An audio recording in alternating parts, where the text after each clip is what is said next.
My parents forgot I even existed until my cousin posted a photo of my luxury condo. Now suddenly they're calling nonstop, begging for $39,000 before we start. Don't forget to like, share, and subscribe for more unbelievable real-life stories that'll leave you speechless. I still remember the day I realized I didn't matter to my own family. It was my dad's 60th birthday. The entire family, my parents, aunts, uncles, cousins, gathered for a big dinner. I wasn't invited. My cousin Ava sent me pictures of everyone smiling, raising glasses, and pretending to be one big happy family. Not one person asked where I was. I just sat in my tiny apartment, eating instant noodles, wondering how I became invisible to the people who raised me. It wasn't always this way. When I was younger, I was the quiet kid who loved fixing things. Computers, phones, anything broken. My parents used to say, "You'll never make money doing that, Emery. Be realistic." They wanted me to follow my brother, Dylan, who became a lawyer. Mom used to brag about him at every family event, while I stood in the corner like background noise. The more they compared us, the more I pulled away. When I lost my job at 23, my parents laughed. Literally. My dad said, "See? This is what happens when you chase stupid dreams." That night, I packed a single duffel bag, left home, and promised myself I'd never ask them for help again. I worked days at a repair shop and coded at night, teaching myself how to build small apps. It wasn't glamorous, but it was survival. Years passed. No calls, no texts, not even on my birthdays. But one random evening, everything changed. Ava, my cousin, came to visit me in the city. We had dinner, laughed about old times, and she snapped a few photos in my condo, my living room, the balcony view, the Tesla parked outside. I didn't think much of it, until she posted one on Facebook with the caption, "Proud of my cousin Emery, proof that hard work pays off." Within 2 hours, my phone exploded. Dozens of missed calls from my mom, voice messages from my dad, and even texts from Dylan, the same brother who once told me I'd never make it. "Emery, honey, we're so proud of you. Let's meet soon. We just need a small favor, it's urgent." And when I finally picked up, my mom's first words weren't, "How are you?" or "We miss you."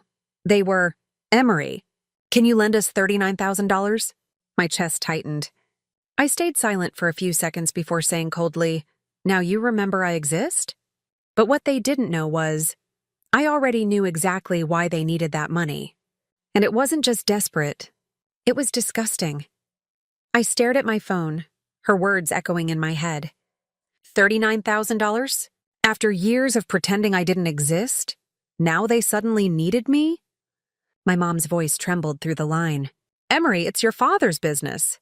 It's collapsing. Your cousin told us you're doing well now, that you have your own condo, car, everything. We just need your help this once." Her tone was soft but fake, like the kind of sweetness people use when they want something. I could almost picture her sitting beside my dad, coaching him on what to say. I took a deep breath and said, "You didn't even remember my birthday last month, Mom. But now, suddenly, I'm your son again?" There was silence. Then my dad took over. "Stop being dramatic, Emery. Family helps each other." "That's what we're supposed to do." I almost laughed. Family? These were the same people who laughed when I told them I was building an app instead of finding a real job. The same father who said, "You'll end up fixing phones in a basement for life." I wanted to hang up. But a part of me, maybe the part that still wanted closure, decided to listen. "Fine," I said.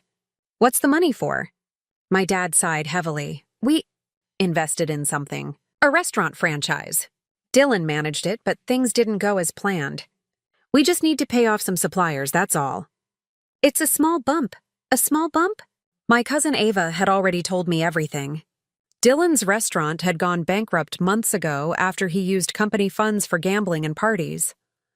And now, instead of taking responsibility, they wanted me to bail them out. Still, I played along. "All right, let's meet tomorrow at your place. We'll talk in person." My dad's tone changed instantly, like he'd just been given a lifeline. "Really, son? You'll come?" "Yeah," I said slowly. "But don't worry about the money yet. Let's just..." Talk. When I hung up, I stared out at the city lights from my balcony. The same family who once made me feel worthless was about to see just how much that basement fixer had built in silence. And what I was planning for that meeting would change everything they thought they knew about me. The next morning, I drove down to my parents' house, the same one I left years ago with nothing but a duffel bag and a broken heart. As I pulled up in my Tesla, I saw them waiting on the porch, faces full of fake warmth. My brother Dylan was there too, wearing sunglasses and trying to look calm, but I could see the panic behind his eyes. Mom rushed toward me first, arms open wide. "Emery, you look so good. We've missed you so much." Her perfume hit me before her hug did, same as always. I forced a smile and replied, "Missed me? That's funny. You didn't even return my calls for 3 years." The smile on her face froze. Dad cleared his throat. "Let's go inside, son. We need to talk business." Inside, the atmosphere was suffocating. My brother sat at the dining table, tapping his pen nervously against an envelope. "Look, Emery," he started. "We wouldn't be asking if we weren't desperate. The investors are threatening to sue. We just need $39,000 to keep things from falling apart. Once the business turns around, we'll pay you back." I leaned back in my chair, studying him. "You mean the same business you blew money on for VIP tables and gambling weekends?" Dylan's jaw tightened. "Ava told you?" "Yeah," I said calmly. "She told me everything, including how Dad called me a disappointment just last Thanksgiving." "So why should I help you now?" My dad slammed his hand on the table. "Because we're family, Emery. That's why." I stood up slowly, my voice steady. "Family? Family doesn't disappear when you're broke and crawl back when you're rich. You didn't care when I couldn't afford food. Now you want me to fix your mess?" For the first time, Mom's voice cracked. "Please, Emery, we'll lose everything." I paused for a moment, letting her words sink in. Then I smiled faintly. "Everything?" I repeated. "You mean the same everything you built by humiliating me every chance you got?" Dylan looked frustrated. "So what? You're just going to let us suffer?" I turned toward the window and said quietly, "No, Dylan, I'm not going to let you suffer. I'm going to make sure you finally understand what that feels like." And with that, I walked toward the door. But before leaving, I dropped something on the table, a small white envelope. My mom grabbed it instantly. "What's this? A check?" I looked back at her with a cold smile. "No, it's proof that everything you built, every house, every car, every business, isn't even in your name anymore." Their faces went pale, because what they didn't know was that I had already bought out the debt tied to their failing business weeks ago. And tomorrow morning, the truth would hit them harder than they ever hit me. The next morning, I sat in my condo sipping coffee as my phone buzzed nonstop. Missed calls. Dozens of them, from Mom, Dad, even Dylan. Then came a text from my cousin Ava. "Emery, your parents are freaking out. They just got a notice from the bank saying their restaurant and house were sold to a private buyer. Please tell me that was you." Yes, it was me. Weeks ago, Ava had told me about their debts piling up, the unpaid loans, the business crashing. So, I quietly met with their creditors and bought everything. Every loan, every unpaid invoice, every asset tied to their names. On paper, I now owned the family restaurant and their house. I wasn't planning to humiliate them. But the moment they tried to use me again, pretending to care, something inside me snapped. I needed them to feel what I had felt all those years, being ignored, unwanted, powerless. A knock came at my door. I wasn't surprised. It was Dylan. He looked different now, sweaty, panicked, desperate. "Emery, man, we need to talk." I gestured for him to sit. "Sure, brother. You finally remember where I live?" He ignored the jab. "Look, I know we treated you badly. But this, buying the house? The business? You're destroying everything Dad worked for." I stared at him. "You mean the same Dad who told me I was a mistake?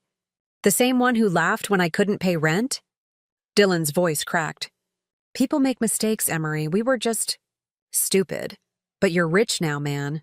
You don't need revenge. You've already won." For a second, I wanted to agree.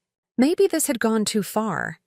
But then, I remembered my mom's voice that night on the phone, not asking if I was okay, not even pretending to care, just needing money. I stood up. You're right. I have won. But this isn't about revenge anymore, Dylan. It's about teaching you that love and respect don't come with a price tag. He lowered his eyes, whispering, So, what happens now? I picked up a folder from the table and handed it to him. This is what happens. The house? It's still yours for now. But the restaurant? That's mine. I'm reopening it under a new name.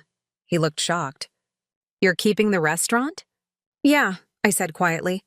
And here's the twist. You're going to work for me. His face turned pale.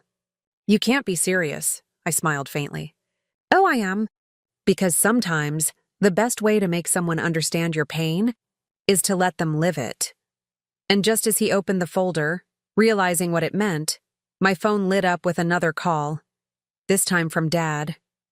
He had no idea what was coming. I took a deep breath before answering the call. My father's voice came through instantly, loud, panicked, almost trembling. Emery, what have you done? The bank says the restaurant isn't ours anymore. Are you behind this? I didn't raise my voice. I just said calmly, Yes, Dad, I bought everything. Every debt you refused to pay. Every contract you ignored. It's all under my name now. There was silence for a long time. Then a shaky whisper. Why, son? We're your family? I almost laughed. Family? You forgot I even existed. You left me alone when I was struggling. You made jokes about my dreams. And now that I've made it on my own, you want to claim me again? Mom's voice broke through the phone, crying softly. We were wrong, Emery. We didn't see how hard you worked. Please, don't take everything from us. Her words stung, but I had waited years to hear that. Years to be seen. I'm not taking everything, Mom, I said quietly. I'm giving you something better, perspective. You'll keep your house. But the restaurant? That's mine now. And Dylan's your new manager. He'll work under my rules, not Dad's. My dad shouted. You can't humiliate us like this. I took a slow breath. I'm not humiliating you. I'm giving you a taste of what you gave me. Silence, doubt, and rejection. But I'm still giving you a chance to rebuild, just like I had to. The difference is, I had no one. They didn't respond. Just quiet sobs on the other end. I hung up, staring at my reflection in the glass door. The same boy they once called a disappointment was now the one writing their future. Weeks later, I reopened the restaurant under a new name, Restart. Dylan worked there every day, managing staff, learning humility for the first time in his life. My parents showed up occasionally, quieter now, humbler. They still avoided eye contact, but they never spoke to me with arrogance again. One night, as I closed the restaurant, Mom approached me with tears in her eyes. Emery, we're proud of you, truly. I smiled faintly. You should be, because I didn't do all this to destroy you. I did it to remind you that sometimes the ones you ignore are the ones who rise the highest. As I walked out into the cool night, I realized something. Revenge wasn't always about payback. Sometimes it was about peace, and finally, I had both.